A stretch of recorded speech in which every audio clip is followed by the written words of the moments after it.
17 years of age, making his 6th career start here today. For the first time in Canada. Green flag in the air. Here comes Chase Elliott. He's got a good run going. Side by side for the lead. Here they come through the S's. They make contact. Elliott spins the 3. Across the stripe he'll go. Elliott wins in Canada. Boy, there are going to be 2 different opinions on the finish of this race. He just gave up on trying to race and dumped him. Hate to win them like that, but sometimes you gotta do what you gotta do. Well, talk about making a name for yourself. What happens here could turn some heads. John Hunter Nemechek, also 17 years old, like Chase was last year, starts 16th today. And another youngin, Greg Galding. He qualified 2nd. Look at who he's getting advice from. Ron Fellows. Yeah, he knows a little something about road course racing in Canada. And they will have some Canadian ringers to deal with today, Ray. And Alex Tagliani, one of those, and he had a great car in the Nationwide Series. Should have won earlier this year. What will be the difference today to get this number 19 into victory lane, Alex? Well, with the Restow Power sponsorship on it, we don't want to tow anybody, even though we have the power of towing all the trucks behind us. The Brad Keselowski Racing team did a fantastic job. We came here, the truck, we just fine-tuned it, throughout practice session. We did some testing for race trim, and it was good. I just think that if we can stay out of trouble and manage our equipment until the end and just stay clean on restarts and just get clean air on the front of that F-150. Okay, he's won the pole for the Indy 500, but he said this would be the biggest win of his career, Hermie. Andrew Ranger, first Truck Series start, but you've got a lot of success at this racetrack. What's the key to you having a chance to win? I know what, I think we have a pretty good car, a pretty good truck, but no, I'm very happy. It's a great place here. I love the truck. I race here a lot. I won a lot of races in Canadian Tire Series, so I think the Enoch San truck, it's been really quick this weekend, so I would try everything to win here at Motorsport. That's Andrew Ranger. He'll start 6th. Krista? The key to make sure your truck lasts, make sure your emotion lasts even longer. Double A, Adam Alexander has the call. We go road course racing right now. This isn't a typical place for us. And this isn't the sort of thing we normally do. It's true, we like to drive at top speeds. We like to be tough about it. And if anyone slips, even for a fraction of a second, we will take relief from it. The time is running out. Only 9 races remain. The final new test of the season. To prove who can escape unscathed. Today, the season can change. From adversity, championship contenders will emerge. You'll want to see what happens next, right here on Fox Sports 1. Good afternoon again from Bowmanville, Ontario. Today it's round 14 for the Camping World Truck Series. It is the Chevrolet Silverado 250. And now we give you some drivers to watch in today's race. How about Johnny Sauter? You know, a couple of weeks ago, he got the big win at Michigan. Top 5 at Bristol. He comes in with the championship lead, rolling off to 11th and looking to bounce back from disappointment here a year ago. You want road course ringers? We got him. You just heard from him in the setup. How about Andrew Ranger? Yes, he's got plenty of experience here at the Canadian Tire Motorsport Park, but today is his first ever Truck Series start. Herman Caroga looking for another first. His first trip to victory lane. So confident coming into today, he starts on the outside of row 2. And our front row, very impressive. A youngster, Greg Galding, only 16 years old, today making his 6th career start. But he is overjoyed with his truck, feeling like he's got a chance to get it done. And he sits alongside the veteran, Alex Tagliani. So good when it comes to road racing. On the pole in his first career start, he's a Montreal native. Oh, he would love to pull into victory lane here in his homeland. But before we can hear from those drivers, we've got to go trackside and get our pre-race ceremonies. Ladies and gentlemen, at this time, we would ask that everybody please rise and remove your hats as members of our Royal Canadian Mounted Police present our nation's colors.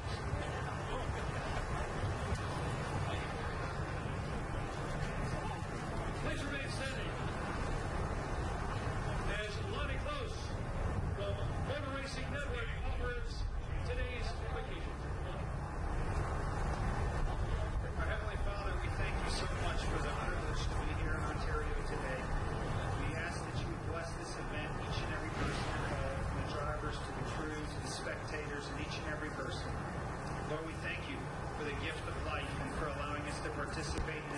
today. We pray for your blessing and protection, and we'll give you the thanks for all these things. In Christ's name we pray. Amen. Here now to perform our national anthems. Please welcome actor and recording artist Scotty Newlands. Oh, say, can you see by the dawn's early light what so proudly we hailed at the twilight's last gleaming, whose broad stripes and bright stars through the perilous fight o'er the ramparts we watched were so gallantly streaming, and the rockets' red glare, the bombs bursting in air, gave proof through the night that our flag was still there. Oh, say does that star-spangled banner yet wave o'er the land of the free and the home of the brave?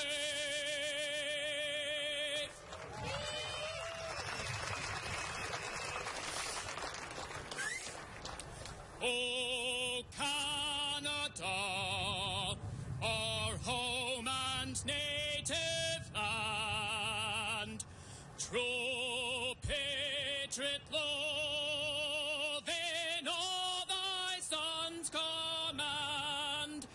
With glowing hearts we see thee rise, the true north strong and free. From far and wide, oh Canada, we stand on guard for thee. God keep our land glorious and free. Oh Canada, we stand on guard for thee. Oh Canada, we stand on guard for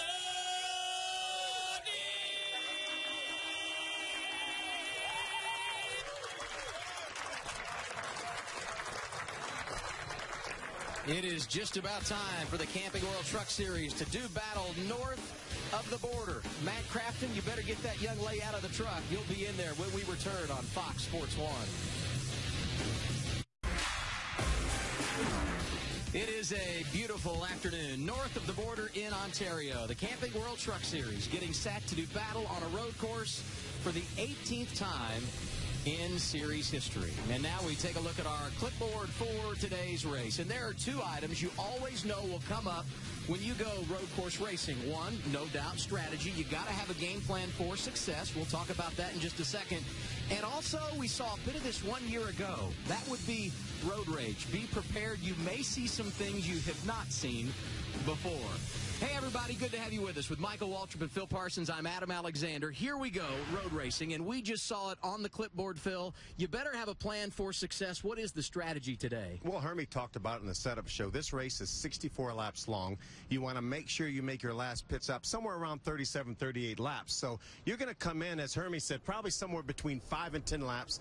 Dump that thing full of fuel, maybe even put tires on then so you don't have to really worry about it later, and then make your last stop somewhere around 37, 38 laps. That's typically how we do it at a road course. But there's a little bit of a wrinkle here. We've got some guys in fast trucks that didn't really qualify all that well, and we have a couple fast trucks going to the back of the pack. I've heard talk down in the garage area that they may stop at and make this a one-stop race. Try to stretch this thing, save as much fuel as you can, shut the engine off on the pace laps around this racetrack, and then stop somewhere around lap 32. Only so at 64 laps, you can stretch it a little bit. So that may be the strategy that wins this race, a one-stop strategy. Well, what I love is you can have all the strategy in the world, but at the end, it could come down to just getting run over. That's right. Think about this. Week in and week out, we have basically 2 opportunities to wreck one another.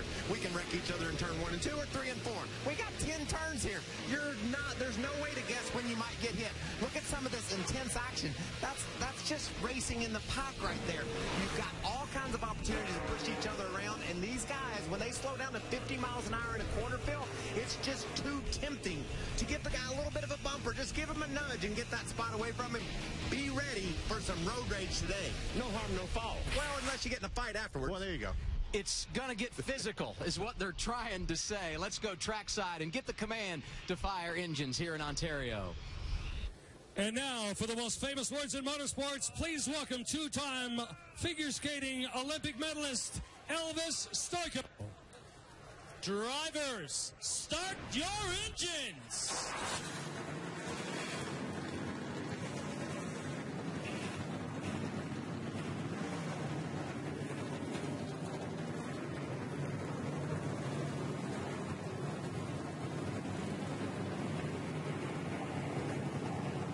And the anticipation is building. Now that the engines have fired, only one more item of business. Put the green flag in the air. We do it next on Fox Sports 1. Racing north of the border for only the second time in series history. And as the trucks roll off the pit lane, we get our Camping World track description and race analysis. This road course just under 2.5 miles in length. Today we're going to go 64 laps, and that is if we don't get some overtime, perhaps some free racing today for the fans in Canada. Most of the people think we probably will get a little bit of overtime here because of what Michael was talking about. So easy to nudge somebody out of the way. 10 turns, a lot of opportunities to make a point to another driver if you feel like they've done you wrong. So we said it's 10 turns. Let's go ahead and take a look at our track map, and there are a lot of problem points when it comes to this road course. Yeah, when you head around turn 1, that's a high-speed corner. These truckers are going to go around there in excess of 125 miles an hour in third gear. Then you run up toward the hill. That turn 5 area, Phil, that's an area I'm going to watch. You slow all the way down to 50 miles an hour, under 50 miles an hour, down into second gear, and that sets up for maybe the most important part of this whole track. Yeah, the Mario Andretti straightaway, over 3,000 feet, speeds upwards of 165 miles an hour before you slow down to about 80 miles an hour down into turn number 8. Then you get a little series of 8, 9, and 10, a little bit of S's there. 10 is the last corner, leading you onto the front straightaway. What does it take to set on a pole? Let's ride around with the guy that did just that. New track record, by the way, yesterday in qualifying for Alex Tagliani. We talked about start-finish line, down into turn 1. That's a third gear corner, high speed. A lot of the drivers says that's the trickiest turn on the course because you want to carry all that speed off turn 1 up to 2. Across, and what I think these drivers are really looking forward to now is this opportunity at turn 5. 5 is a right, a double right, and they need to have speed when they exit 5 in order to get down this long back straightaway. So right now, that's all they're thinking about. Get up to 5, get a good bounce through there, and be ready to go down the back. And here's what I couldn't believe as you watch Tagliani coming up to turn 4, the elevation change. You'll see a lot of that here. Drops off. It's like you're in a hole coming up out of turn 4. And then straight up to turn 5 there. That really slows the truck down. Here it is right here, the double apex, double right-hand turn here. The guy gets off the racetrack right there. You can get some momentum. 3,000 foot plus down this back straightaway, the Mario Andretti straightaway, upwards of 165 to 170 miles an hour. And Phil, you can't imagine how long that straightaway is if you mess up in 5. You don't get that run off that corner like you want. It makes you know you've lost all your momentum and ruined your whole lap time. Here you got the right-hand turn number 8 here, down to about 95 miles an hour. Then you got a left-hander switch back there. That's turn number 9, about 80 miles an hour there, down to 60 miles an hour in turn 10. But that leads you onto the fairly quick front straightaway. Yeah, and that 60 miles an hour, last corner on the track, you get a guy that swings a little bit wide on the left. It's an opportunity to jump in there, just like we saw Chase Elliott do here a year ago and make contact and grab the win on the last turn. That is indeed where we saw a lot of action 1 year ago. So before we get the green flag here this afternoon, let's hear from our pit reporters one more time. We start things off with Hermie Sadler. Good afternoon, Hermie. Well, good afternoon, Adam. When we come to road course racing, we always discuss who is the road course ringer, who has the most experience, who do we expect to win. Well, what about an underdog? What about somebody flying under the radar? What about Darrell Wallace Jr. in the 54? When we went to Eldora, nobody knew what to expect. We talked about Kyle Larson, who would win, who could challenge him. Bubba Wallace drove a flawless end to that race at Eldora. He went to victory lane, did what he had to do, surprised a lot of people. Could he surprise a lot of